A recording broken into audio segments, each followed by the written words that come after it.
찬양 감사합니다. 우리 구구역 오늘 찬양 들으니까 마음이 그냥 편안해지면서 이렇게 위로가 됩니다. 아주 잔잔하지만 정말 귀한 찬양 하나님께 함께 올려드렸는데 이 찬양의 가사처럼 늘 하나님께 영광 돌려드리는 우리가 될 수 있기를 소망합니다. 또 특별히 우리 구구역 늘 하나님께 영광이 되는 구역 될 수 있기를 축복합니다.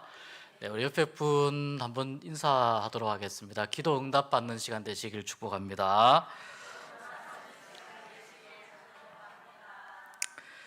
자, 여러분 기도 많이 하시잖아요.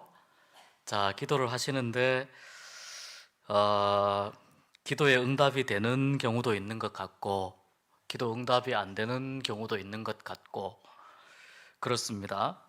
성경에 보면은 응답이 되는 기도에 대해서 하나님이 말씀하시기도 하고 기도 응답이 안 되는 기도에 대해서도 말씀하시기도 하거든요. 야고보서는 사실 우리가 읽기에 좀 인간적으로는 좀 껄끄러운 부분들이 많이 있습니다. 왜냐하면 우리의 실제 모습을 상당히 적나라하게 드러내는 부분들이 많이 있습니다. 예를 들면은 혀를 조심해라, 말을 조심하라는 건데 이 말에 대해서 야고보서가 굉장히 강하게 이야기하고 또 하나는 우리가 다들 신앙적인 약점을 가지고 있는 게 뭐냐면 믿음과 행함의 문제에 있어서 우리가 다들 좀 약한 모습이 있습니다. 내가 믿는 만큼 나의 행함이 그렇게 되면 좋은데 믿는 만큼 행동이 안 따라주니까 스스로에게 어떤 생각을 가지냐면 내가 믿는다고 하면서 내가 주님을 이렇게 따라간다고 고백하면서 내 삶은 여기까지 오지 않기 때문에 나의 믿음에 대해서 실망할 때가 많이 생깁니다. 나의 믿음이 이것밖에 안 되나? 또 나의 믿음이 이렇게 연약한가? 자책하기도 하고 실망하기도 합니다. 내가 나에게 실망하면은 그건 좀 양호한데, 자, 문제는 이 공동체에서 함께 살다 보면은 이런 부분이 생기는 거예요. 막 믿음이 너무 이렇게 막 과하게 앞서는 것 같은 그런 분이 있다고 할 때, 근데 문제는 어, 꼭 그런 건 아닌데, 반드시 그런 건 아닌데, 가끔 가다가 이제 결정적일 때 어떤 그 상황이 펼쳐지냐면, 당신은 믿음대로 그렇게 살아가느냐, 이런 이제 지적 또는 이런 질문, 이런 걸 받을 때가 있습니다. 당신은 당신의 믿음이 그렇게 행동으로, 행함으로 그대로 나타나느냐. 여기에 대해서 자유로울 수 있는 사람은 아무도 없죠. 이 부분에 딱 걸리면 우리 전부 다 그냥 그 표현으로 깨갱하고 있어야 됩니다. 전부 다 그냥 잘못했습니다, 다 이래야 됩니다. 그런데 이게 자칫 잘못하면 이 부분이 우리의 믿음을 오히려 더 망가뜨리는 사탄의 도구로 사용이 될 수가 있어요. 내가 열심히 신앙생활 하려고 몸부림치고 애쓰는데도 그때 우리가 잘 쓰는 대표적인 성경 구절이 있지 않습니까? 마음은 원이로되 육신이 약하여. 이게 우리가 다 가지고 있는 이 약점이에요. 굉장히 큰 신앙인으로서 아킬레스건이에요. 이 부분을 사실은 사탄이 공격할 때가 있어요. 너는 주님을 그렇게 사랑한다고 하면서 그렇게밖에 살지 못하냐? 너는 그렇게 믿음대로 산다고 몸부림치면서 너의 모습은 그렇게 형편없는 것을 다른 사람들이 보고 얼마나 실망하겠냐? 얼마나 시험에 들겠냐? 이 부분을 사탄이 집요하게 공격합니다. 내가 나 자신의 믿음에 대해서 반성하고 성찰하고 돌아보면서 더 좋은 믿음으로 나가기 위한 이 자기 자신을 돌아보고 자기 자신을 성찰하는 이런 믿음의 어떤 반성적인 측면은 나쁘지 않지만 때로 우리가 이런 잘못된 말하자면은 공격을 받게 됩니다. 여러분, 우리가 여기서 중요하게 생각해야 될 게 뭐냐면 우리의 의로움이 어디서부터 오는가입니다. 우리가 내 스스로 나를 의롭다고 그렇게 여길 수 있는가? 그럴 수 있는 고난이나 자격이 우리 스스로에게는 없죠. 그러면 무엇 때문에 우리가 의롭다는 것을 인정받느냐? 의롭다고 인정받는 거예요. 예를 들면 창세기 15장 6절에 아브라함이 여호와를 믿으니 하나님을 믿으니 하나님이 이를 그의 의로 여기시고, 이를 그의 의로 여기시고. 로마서 4장 3절도 마찬가지예요. 의인은 믿음으로 말미암아 살리라 하는 하박국 2장 4절의 말씀, 이 말씀과 다 같은 궤를 가지고 오는데, 또 갈라디아 3장 6절도 다 같은 그 믿음으로 의롭게 된다고 하는, 이 믿음으로서 이신 의롭게 된다고 하는 칭의의 핵심적인 구절입니다. 이 구절들이 내가 무슨 의롭게 되는 데 있어서 나의 그 공로와 나의 행동이 내가 의롭게 되는 데 있어서 0.001%라도 작용을 했으면 우리는 이 의로움에 대해서 할 말이 조금 있을 겁니다. 그런데 우리는 단언코 내가 의롭게 되는 것에 대해서 우리는 내가 할 수 있는 그 어떤 아무것도 없다는 것입니다. 근데 사탄은 뭘 공격하냐면 말씀하신 대로 너는 그렇게 믿는다고 하면서 왜 그렇게 의롭게 살지 못하느냐라고 집요하게 공격하거든요. 그래서 이 부분에 대한 정리가 필요합니다. 어떻게 정리가 되어야 되냐면, 사탄 앞에서는 이렇게 되는 겁니다. 사탄이 나에게 그렇게 이야기하잖아요. 그러면 예수 그리스도의 보혈로 인해서 하나님이 나를 의롭다 하셨기 때문에 사탄이 나를 정죄할 아무 이유가 없다라고 사탄을 강하게 내쳐야 됩니다. 대적을 해야 됩니다. 여기 7절에 보니까 너희는 하나님께 복종할지어다 마귀를 대적하라 그리하면 너희를 피하리라. 마귀를 대적하라. 하나님이 나에게 의롭다고 말씀하신 이 선언을 내가 굳게 믿는다면 이 믿음으로 대적하면 됩니다. 마귀를. 자, 하나님께는 어떻게 해야 되겠습니까? 하나님께는 하나님 그럼에도 불구하고 이렇게 죄 많고 허물 많고 연약하고 불쌍한 저를 하나님 의롭게 여겨주셔서 감사합니다. 그렇지만 저는 죄인입니다. 하나님의 은혜가 필요합니다. 하나님 긍휼히 여겨주십시오. 하나님에 대해서는 이렇게 대하는 것이 맞고, 사탄에 대해서는 단호하게 믿음으로 말씀으로 마귀를 대적하는 것이 맞는 거예요. 어떨 때 우리가 헷갈리느냐? 이게 바뀌었을 때 이제 헷갈리는 거예요. 한번 보십시오. 자, 하나님이 나를 의롭다고 하셨잖아요. 그럼 내가 이제 하나님께, 물론 우리가 약간 하나님의 자녀로서 약간 땡깡 같은 걸 좀 부릴 수는 있습니다. 고집을 부릴 수 있습니다. 그렇지만 하나님, 제가 이렇게 의롭지 않습니까? 하나님 앞에 막 의롭다고 세게 이야기하면서 사탄 앞에서는 야, 너 지금 믿음대로 산다면서 왜 삶이 그 모양이야, 행동이 그 모양이야, 믿음이 그 모양이야, 사탄이 지적하면은 거기에 대해서 아무 말 못하고 주저앉으면 사탄님 저를 긍휼히 여겨주십시오, 불쌍히 여겨주십시오, 이게 바뀌면은 우리의 믿음이 꼬여버리게 됩니다. 이 부분에 대해 우리가 정리를 잘 하고 있어야 됩니다. 그렇다면 우리의 믿음과 행함 사이에는 왜 이렇게 차이가 나느냐, 이 문제예요. 우리의 믿음과 행함 사이에는 첫 번째는 우리가 하나님 앞에서 누리고 있는 구원이 온전히 완성된 구원이 아니기 때문입니다.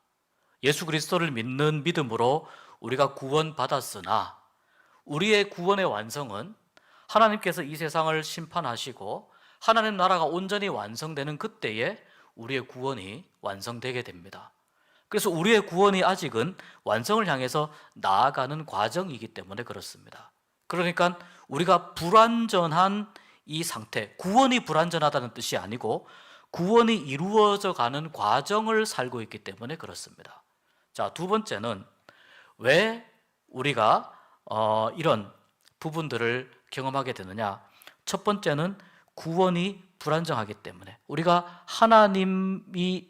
구원이 불완전한 게 아니고 하나님이 구원하신 이 구원이 완성을 향해서 나가기 때문에. 두 번째는 이 과정에 대해서 어떻게 이해하느냐의 문제입니다. 이 과정에 대해서 아까 말씀드린 대로 하나님이 예수 그리스도를 믿는 믿음으로 우리를 의롭다고 하셨습니다. 이것을 이제 교리적으로 칭의라고 합니다. 칭의, 아까 이신 칭의 말씀드렸듯이 칭의라고 합니다. 칭의만 딱 해서 끝나면 되는 게 아니고 하나님이 우리를 의롭다고 하신 부분부터 구원의 완성을 향해서 에베소서 4장 13절에서 말씀하는 예수 그리스도의 장성한 분량에까지 이를 때까지 우리가 나아가줘야 되거든요. 두렵고 떨림으로 너희 구원을 이루라 말씀하신 것처럼 우리의 구원을 두렵고 떨림으로 계속해서 이루어 가야 되거든요. 자, 이 과정을 뭐라고 하냐면은 성화라고 합니다. 그러니까 우리는 지금 성화, 거룩해져 가는 과정 속에 있기 때문에 우리의 삶의 모습 가운데에서 불완전한 모습들이 나타날 수밖에 없는 것입니다. 잘 기억하시면 좋겠습니다. 하나님은 우리를 구원하셨습니다. 믿으십니까? 예, 하나님은 우리를 구원하셨습니다. 이 믿음 가지고 예수 그리스도의 장성한 분량에까지 계속해서 거룩한 존재가 되기 위해서 거룩한 삶으로 계속해서 나아가는 이 우리의 이 신앙생활의 여정, 하나님 나라를 향한 이 신앙생활의 여정이 바로 성화의 단계입니다. 그래서 이 성화의 과정은 우리가 살아가는 삶의 모습 가운데에서 항상 이렇게 추구해야 되는데, 문제는 우리가 아직 이 죄된 세상에서 살다 보니까 우리가 하나님 나라의 은혜도 누리지만 죄된 세상의 여러 유혹이라든지 삶의 방식이라든지 이런 것들의 영향도 받다 보니까 또 우리 마음속에 아직 해결되지 못한 마음의 쓴뿌리, 상처, 또 우리의 죄성, 또 이기심, 비겁함, 이러한 여러 가지 것들이 있다 보니까 우리가 이 성화의 과정을 밟아 나가지만 이 상황 속에서 하나님 앞에 기도를 드릴 때에 하나님께서 원하시지 않는, 기도는 드린다고 하는데 하나님께서 원하시지 않는 그런 모습의 기도를 드릴 때가 있다는 것입니다. 오늘 말씀은 그런 관점에서 우리가 이 말씀을 이해할 필요가 있습니다. 여기 보면 너희 중에 싸움이 어디로부터, 다툼이 어디에서 나느냐? 너희 지체 중에서 싸우는 정욕으로부터 나는 것이 아니냐? 다툼, 싸움, 또 그 싸움의 원인이 되는 정욕. 정욕은 욕심이죠. 쾌락에 대한 욕망이고, 정욕은 사실 사람을 매우 이기적인 사람으로 만듭니다. 굉장히 이기적인 사람으로 만듭니다. 그리고 이러한 욕심을 내어도 얻지 못하며 심지어는 이것이 이유가 되고 이것이 눈덩이처럼 점점 불어나서 때로는 살인까지도 가는 그런 아주 비참한 그런 결과를 얻게 되고, 또 시기하여도 능히 취하지 못하고 또 다투게 된다는 겁니다. 그러면서 뭐라고 말씀하시느냐? 2절 하반절에 보니까 너희가 얻지 못함은 구하지 아니하기 때문이요. 자, 너희가 얻지 못함은, 이거 해석을 잘해야 됩니다. 구하지 아니하기 때문이요. 3절 한번 읽어보겠습니다. 시작.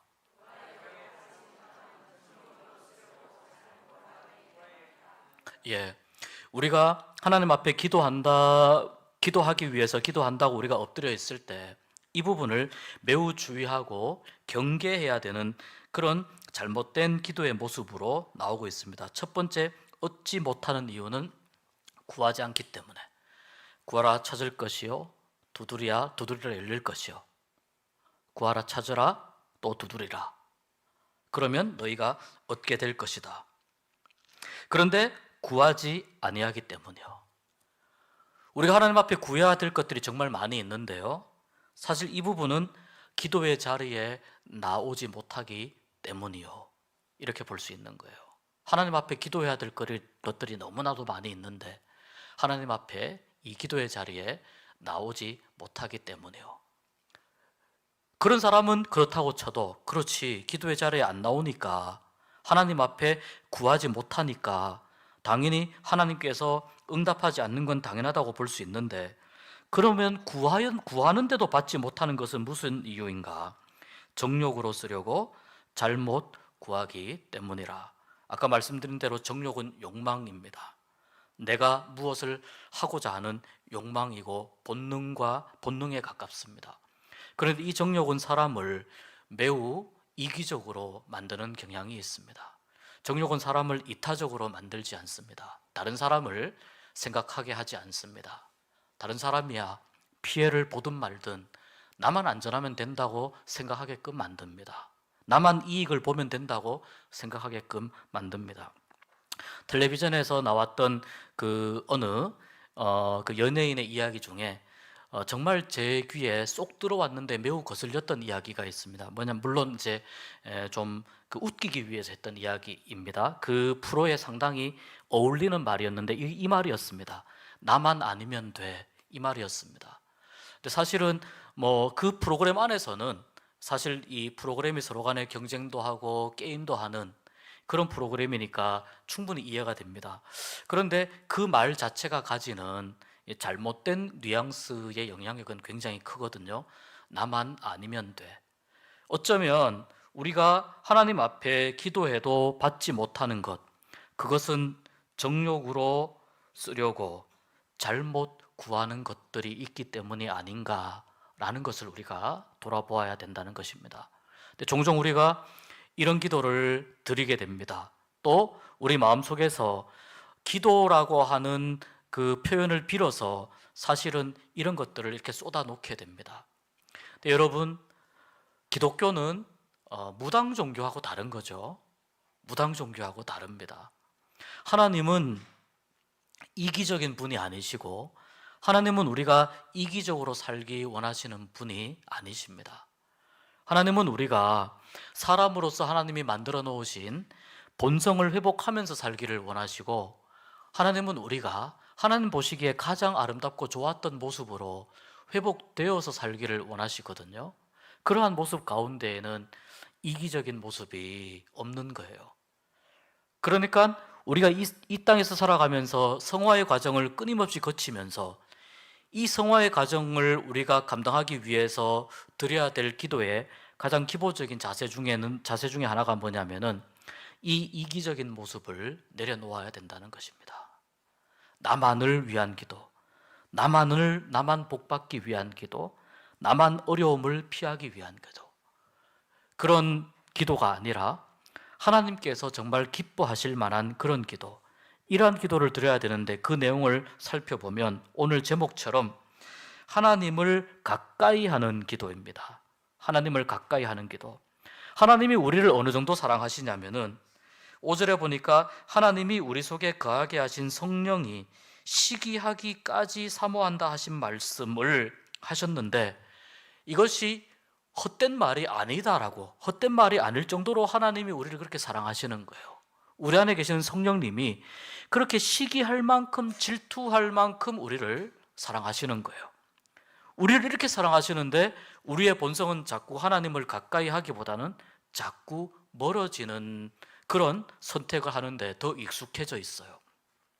조금 피곤하면 기도의 자리에서, 또 기도의 자리에 나오지 않고, 또 조금 피곤하면 하나님이 기뻐하시는 선택을 하지 않게 되고, 또 나도 모르게 내가 오늘은 이런 이유로 저런 이유로 하나님을 가까이 하는 자리, 하나님을 가까이 하는 행동, 하나님을 가까이 하는 시간보다 하나님으로부터 멀어지는 자리, 하나님으로부터 멀어지는 행동, 하나님으로부터 멀어지는 그런 마음의 선택을 할 때가 너무 많이 있다는 것입니다. 거리가 가까워야 된다는 문제가 아니라 하나님을 가까이 할 수 있는 나의 노력, 나의 결심, 나의 의지가 얼마나 있느냐 하는 것입니다. 이것을 통해서 하나님이 기뻐하실 만한 기도를 드리게 되는데, 하나님이 기뻐하실 만한 기도는 하나님 앞에서 자기 자신을 낮추는 기도라고 말씀합니다. 여러분, 기도는요, 하나님 앞에 무릎 꿇는 것입니다. 기도는 하나님 앞에 무릎 꿇는 것입니다. 무릎 꿇는다는 말은 하나님 앞에 나의 모든 것을 내려놓는다는 뜻이고, 하나님이 나의 주인이라는 뜻이고, 하나님 앞에 나는 아무것도 아니라는 뜻입니다. 하나님 앞에 설교하는 게 기도가 아닙니다. 그리고 다른 사람들에게 내가 가진 생각을, 그것을 주입을 하기 위해서 하는 것도 기도가 아닙니다. 기도는 하나님 앞에 나를 내려놓고 하나님의 마음과 하나님의 뜻으로 나를 가득 채워가는 이 과정이 기도입니다. 이 기도를 하나님은 겸손한 기도라고 말씀하고, 10절에 보면 주 앞에서 낮추라고 말씀하는 이 말씀이 바로 이 겸손한 기도의 하나의 중요한 모습이 됩니다. 여러분, 하나님 앞에서 우리가 좀 더 낮아졌으면 좋겠습니다. 아직 내가 하나님 앞에 무릎 꿇지 않는 그런 요소가 있는지 모르겠습니다. 아직 하나님 앞에 내가 나를 온전히 내려놓지 못하고 무언가 거리끼는 어떤 것이 있는지 모르겠습니다. 그 중에 어떤 건 이기적인 욕망이 있을지도 모르겠습니다. 그런 것들 하나님 앞에 내려놓아야 될 줄 믿습니다. 그리고 하나님 앞에 우리가 드려야 하는 기도는 하나님의 사랑을 내가 얼마나 깊이 느끼고 있고 누리고 있으며 그 사랑에 내가 얼마나 감격하고 있으며 하나님이 나의 주인이심을 그것을 인정하고 하나님 앞에서 겸손히 엎드리는 기도입니다. 꼭 몸으로 허리를 굽혀서 엎드리지 않더라도 우리는 얼마든지 하나님 앞에 엎드리는 기도를 할 수 있습니다. 그래서 오늘 밤에 하나님 앞에 나를 낮추는 그런 기도를 하는 시간이 되었으면 좋겠습니다. 내가 하나님을 가까이 하는 선택을 하고 있는가? 하나님을 멀리하는 선택을 하고 있는가? 그 가운데에 나의 이기심이, 나의 정욕과 욕망이 어떻게 작용하고 있는가?